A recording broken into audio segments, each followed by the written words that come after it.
Even just in the hallways, the interaction between our students changed our culture some. And they also noticed, obviously, more in-depth instructional time, more academic engagement, and also just an overall confidence in our students, we noticed. So, but from there, we did implement the Yonder policy in January. And so the way that we went about that, our board did approve the policy and our discipline pathway. We then held an implementation planning meeting, and that is an intricate policy or procedure to have to come up with how we're going to make all this work with students having pouches. But we were able to come up with a good plan, and we installed the magnets. We then had lead learner, or teachers, we call them lead learners in Pike Road, but we had our lead learner training, and we trained them on everything. We sent out a very detailed parent letter that told them the policy. It told them the procedures, what your students are doing in the morning when they arrive, at dismissal, what they're doing. We also included the progressive discipline pathway there. And then we also included a Q&A form at the bottom where they could submit questions that they might have about this new policy. Because granted, parents have a lot of questions. How am I going to get to my baby? How am I going to do this? You know, what if I have an emergency? And so we put that, a form there for them to put their questions. Later on, after the form was closed, we did develop a Q&A document, and we sent that out to all parents on our campus so that they would have answers to their questions. We also then had a learner training. That's what we call our students, learners. So during the learner training, they were told everything in advance before they received the Yonder pouch of what the policy would look like, what the procedures were, what the progressive discipline was, and so forth. And then we did a phase start where it was just 7th and 8th grade to begin with, and then we added another grade from then on out. So I would like to show y'all a Yonder. I did bring one because I figured y'all were curious. I will say also, Pike Road, we do not have lockers. Our students keep their Yonder pouch in there on them. So it's treated sort of like a Chromebook. They're issued a Chromebook at the beginning of the school year, and it's theirs to take home. It's their responsibility to charge it and bring it back. Same thing with the Yonder pouch. We assign one to each student, and it is theirs for the year. If they lose it, they have to buy a new one. If they damage it, they buy a new one, but so forth. It goes with them home, and it comes back the next day. So they're never out of possession of their cell phone, so we are not held liable as well. But what happens is this is the Yonder pouch. Yes, sir. Can I interrupt you? Yes, Senator Figures, you have a question? Yes, ma'am. Yes, I just wanted to know, what is the cost of one? So we had a grant, and I believe it's about $30 per pouch. It's very expensive purchase, and we did have a grant for that. It's a very expensive. I was just wondering what the child was going to have to repay. Well, most of the times, yes, ma'am. Yes, ma'am. Mm-hmm. And we do have loaner ones. Obviously, if a student doesn't have one, like if they forget theirs, if they left it at home, then we just simply will take their device for the day, and they can get it at the end of the day. Yes. Senator Smitherman, you have a question? I do, Mr. Chairman. I think I have two. One is that how then is you have a corporation, I know you have some level, of a student having that pouch, if they got the ability that take it home, so it's obvious they got the ability to be able to open it up. If they take it home because they can get their phone and use it. Okay. So now we got them at school with it on them, and they can open it up. It's obvious if they can open it up at home, they should be able to open it up there. And what I'm saying is that versus a complete removal, put them in the pouch, and I'll just say it this, in a room in the school, that have a system that you do that. And just my concern on that is that all they got to do is just go around the corner under the stairway and click that phone and hit it right quick and pop it back in the pouch and yes, go sir. on where they're going. How do you all stop that? Yes, sir. So it is. And wait a minute. Oh, I'm sorry. Okay, I'm glad you said that. And the other question is that what is your procedures for a parent who has an emergency, you know, what do they do that they can go through your procedure and then get straight to that child? So can you answer those first? Yes, sir. To start with, you know, of course, if the magnets are left out, that is part of the policy, but that's not what happens. So this is a handheld device magnet. These are only for administrators and front office. But what happens is every morning, the yonder magnet, it's a big circle that's put on, that's screwed into the wall, but on it is a magnet that you screw on and off. So every morning we put up we only put it up at a couple of places because the students leave their cell phone pouches unlocked. But at the end of the day, 5 minutes before the bell rings, we go around and we put the magnet on. So they do not have access to a magnet to be able to unlock it at all. And we have not, since we implemented this, we have not had any students that have broken into these. Now, they have tried. And that's part of, if you try, you're held accountable for your damages. But we have not had that happen where someone has broken into the yonder pouch. We do have a policy, if they leave early for something, then the front office unlocks it.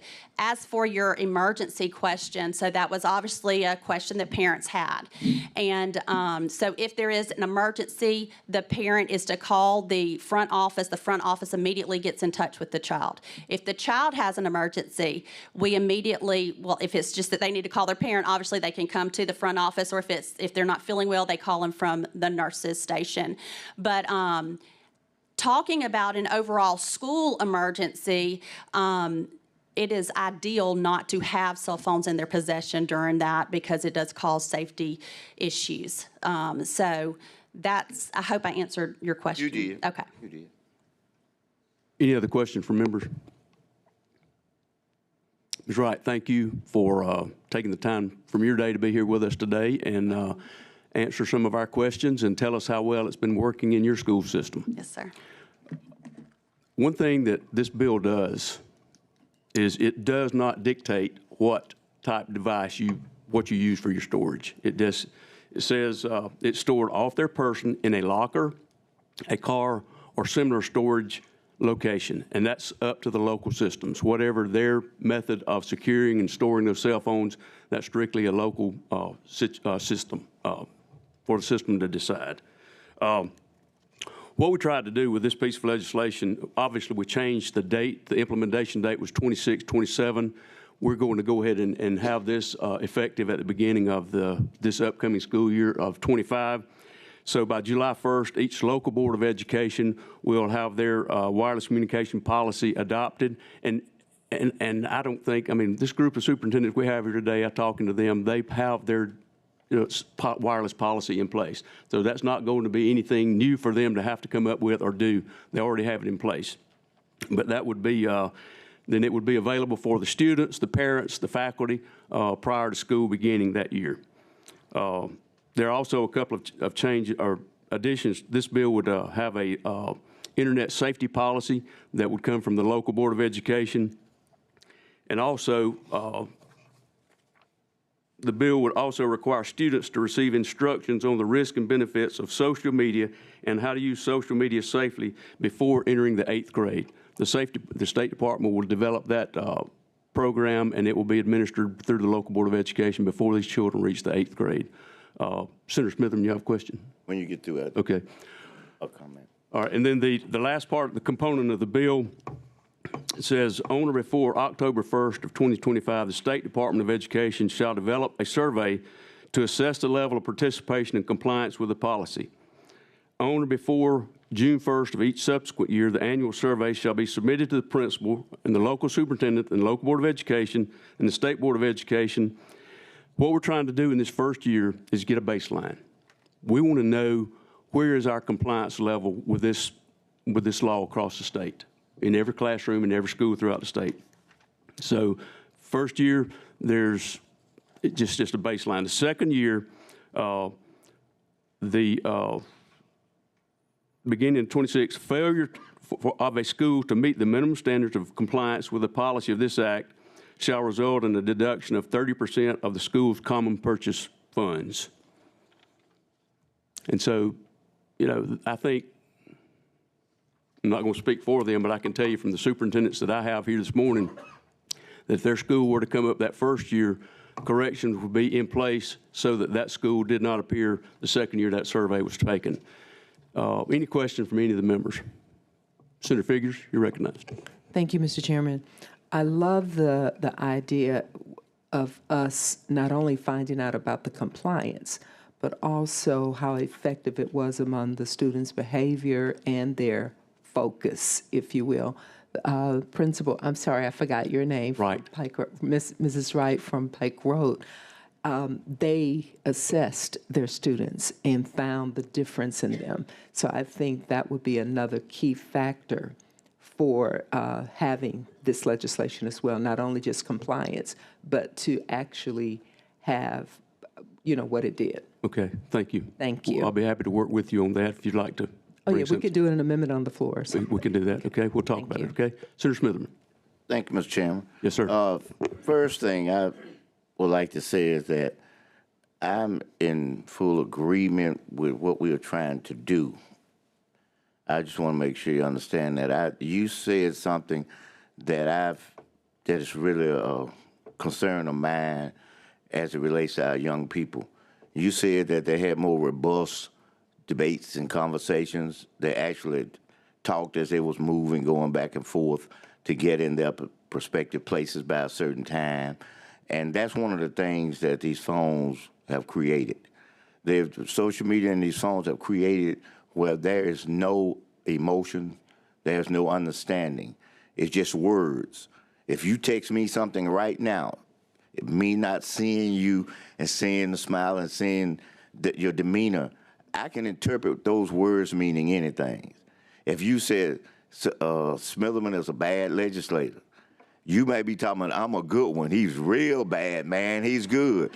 I might interpret you saying I'm terrible because there's no interaction. And imagine this, you probably wouldn't think that, and I probably wouldn't, but you got a child 15 years old. They ain't even developed to analyze that it means that versus the other. So that I encourage anytime we can make our young folks talk to each other, interact with each other, to develop that as a person growing up, this is going to help tremendously.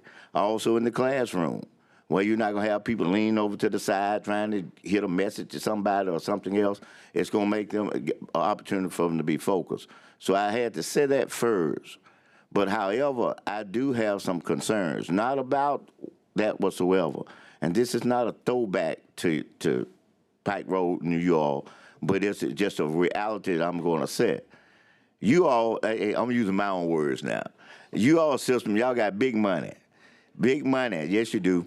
And I got a couple of them in mind that got big money. But I also got these over here that don't have a dime. They don't have a dime.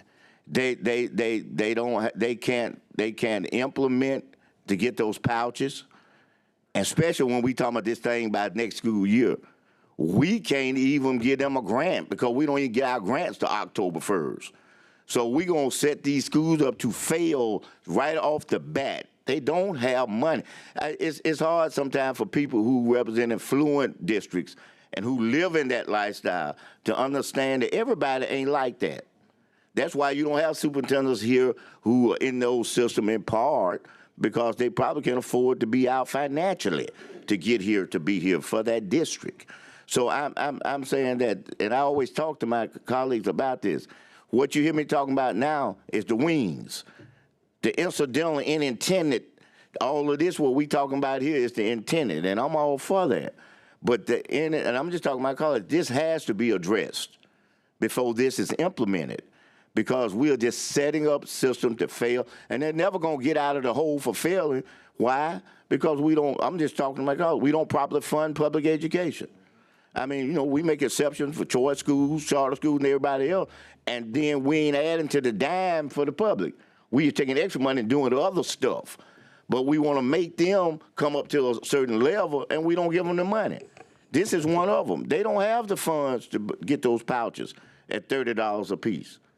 You know, and you said that, well, you know, they could do something. So look, I'm talking about, thank the Lord, but I represent 2 of the 3 largest school systems in the whole state of Alabama. That's Jefferson County and Birmingham. We talking about thousands of students, thousands of patches, those things that they got to buy. They ain't got that money. They don't have it. You know, so I'm just saying that to say that, first of all, my colleagues, the implementation has to be further down so we can budget money for those districts to do all this we talking about. Otherwise, it's an unfunded mandate. We're going to make them do it and ain't going to get them a dime. They don't even have enough money to do the regular education. So, you know, it sounds good, makes us feel good and get one good day of press or editorial. And after that, these schools are stuck with it for a lifetime. And we going on about our business, doing something else down here. And they suffering. The next thing is that we don't even give these teachers enough money for supplies. And I've expressed that to the chair. We don't give them enough money for supplies. Now we get ready to take the little supply money we got and punish them if they don't have the bags and they can't afford to even get the bags. Jesus. They can't afford that. So I'm saying that it needs to be looked at, the airplanes, they know what I'm talking about, the wings. We need to address the wings. Right now, we just addressing the plane going down the runway. And so I would hope that we would understand that. And yes, you're right about that, because I got one school that just one school that's we are using as a pilot already for this. And the cost, listen to this, there's just one school in 2 districts, in a district, that's the only one of them that we talked about this, because I believe in this. But you know how much it cost that one school to get the pouches? Right at about $20,000. One school, okay? And I got about 80 of them. 89 or 90 of them, kind of all the small schools and the elementary and the middle school and high school. It ain't no way that we can implement that in that system unless this body, the budget committee, get us some money so that we can do what you just said. So I'm all for it, but I had to say that to everybody because I don't want anybody to think that if you see me in a different position, that I don't want this. I want it. Mr. Chairman. But Senator Smith, when you finish. No, I wasn't. I just want to be recognized when he finishes. You got it. I'll finish. Thank you. Thank you. Are you finished? Yeah, I'm finished. Mr. Chairman, thank you. Thank you, Mr. Chairman. Did I miss it? Is it in the bill that says the schools have to have the yonder pouches? No. I didn't think so. No. If you'll notice on page 4. And it's also left up to the local systems. respective Right. systems to put their own policy in place, and therefore, however, as Senator Smitherman was talking, and I totally agree with him about if that expense was put on them through statute, but it might be a greater deterrent if we say that if you want to bring your cell phone to school, then you have to have a pouch. And it would not put it on the system, it would put it on the parent if they want their child to have a cell phone in school. Just a thought. But I didn't think that I had read that. You're exactly right. It says it could be stored in a locker, car, or similar storage device, and that's simply up to the local boards of education as to what they basically can afford. They say. Exactly. Or if they don't have lockers like they don't in Pike Road, that could possibly mean a book bag or whatever. Well, I'm just saying whatever their policy ends up being. Right. Okay. Senator Stutz, you had a question? Yes, Thank I do. you. Thank you, Mr. Yes, Chairman. yes, Senator Figures. And I apologize for being just a few minutes late, and she may have answered this question, but what happens if the cell phone starts ringing when it's in that bag and the bag is secure? I mean, to me, that would be a big disruption. Yes, that student just takes the phone to the front office. They're instructed when they arrive on campus, they're to turn the cell phones off and pouch it before they even step in the door, and then we check. So if it does happen to ring, they have to go to the front office with their phone. Okay. That answers the question.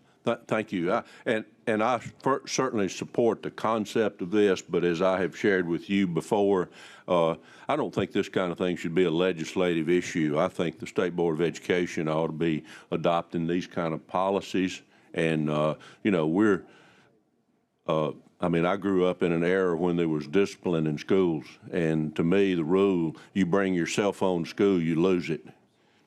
And you do that a time or two, and people quit bringing their cell phones to school. So, I mean, I just think we're $30 pouches, and I mean, just here it is. Don't bring your phone to school. End of discussion. And you weren't in here, I don't believe, but that is what we did first semester before we had pouches. If their phone was out, it was taken. Yeah, that work. Yes, sir, because it's taken for the whole day, and the second time, it was taken for the whole day, and their parent had to come get it at the end of the day instead of them. And a lot of them, it happened on a Friday when that mama couldn't get there fast enough.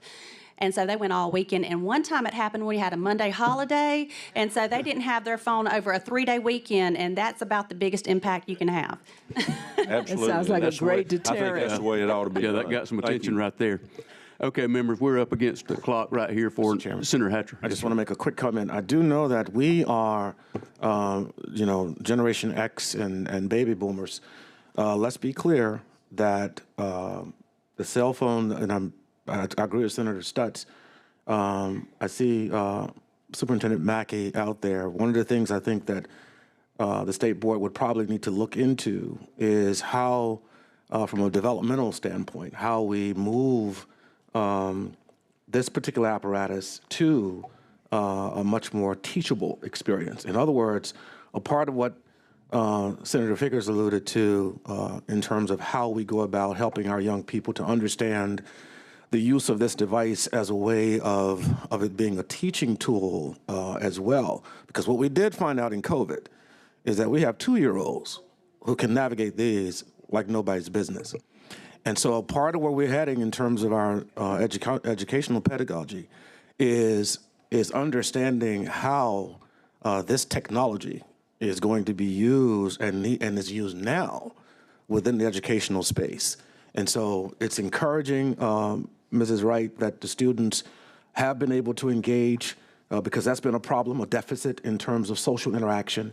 And I think that's something we need to also follow up on, how by this occurring, this action, which again I agree should not necessarily be legislated by the state, how this action will help our young people to engage, which is a part of the educational experience as well, the social aspect of this. But I do want us to know that when we're talking about artificial intelligence, which is already here, when we're talking about all these pieces that are so important to technology, our babies are already there. And what we have to do is help them to understand appropriate use of this tool, because I felt for a moment like a bit of a hypocrite up here because I was on my phone for a minute. And so receiving some information. So it's important, you know, that this is not the boogeyman, but what we're trying to do is encourage them to be able to engage in the experiences. So a part of it is to teach them, because we're talking about from K through on up to the upper level classes. So helping them to understand the appropriate use of these phones. And like my mom and all of them, they called when the question was raised, well, how do you get in touch with the parents? Well, there are people, including my mama, who still have landlines, and they pick up a phone and you go to that classroom and you get that kid. So some of these things that we're pushing to the side in terms of, as the kids would say, oh, that's just the old days. Just bridge this. All we want to do is bridge it, so that the technology and the piece that says, I need you to be responsible, which is why I like the fact that you take it home. The kids take it home, they're responsible, and I guarantee you they have not lost it. Thank you, Senator Hatcher. Senator Price? Move favorable on sub. Okay, do I have a second? Senator Hovey? Okay, clerk, would call the roll, please. Senator Butler. Senator Chesteen. Aye. Senator Figgers. Senator Hatcher. Senator Hovey. Senator Kitchens. Senator Price. Senator Shellnut. Senator Smitherman.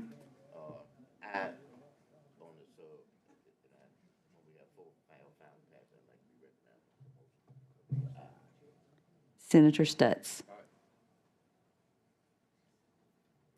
Favorable. Bill's given a favorable report. Thank you, committee members.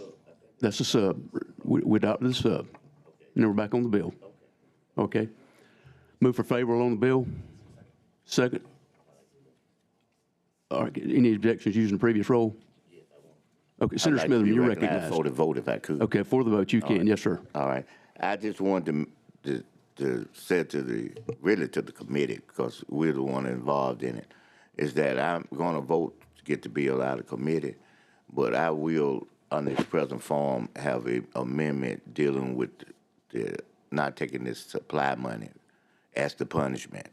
If it's got to be a punishment, it shouldn't be the teacher who is just in there trying to take care of the student, have supplies that they have to come all the way out their own pocket to help with as well. For the general part of supply money being cut 30%, because there's some discrepancy in some teachers or some areas in the school, and everybody has to suffer. That has nothing to do with it, includes those students. So I'm kind of giving y'all a heads up of what I will accept. I'll deal with an amendment that the sponsor, anybody else want to do in lieu of that. But if there's not one coming, then I will certainly do enough research that the implementation of this policy can be effectively done, but in a manner without punishing the in-class teacher or the ability of in-class teacher to get additional supply money for her class. Thank you, Mr. Chairman. Thanks, Senator Smithman. Yes, sir. Let's call the roll for final passage. Senator Butler. Senator Chesteen. Aye. Senator Figures. Senator Hatcher. Senator Hovey. Senator Kitchens. Senator Price. Senator Shellnut. Senator Smitherman. Aye. Senator Stutz. Okay, 9-0. Bill's given a favorable report. Thank you, committee members. We are adjourned.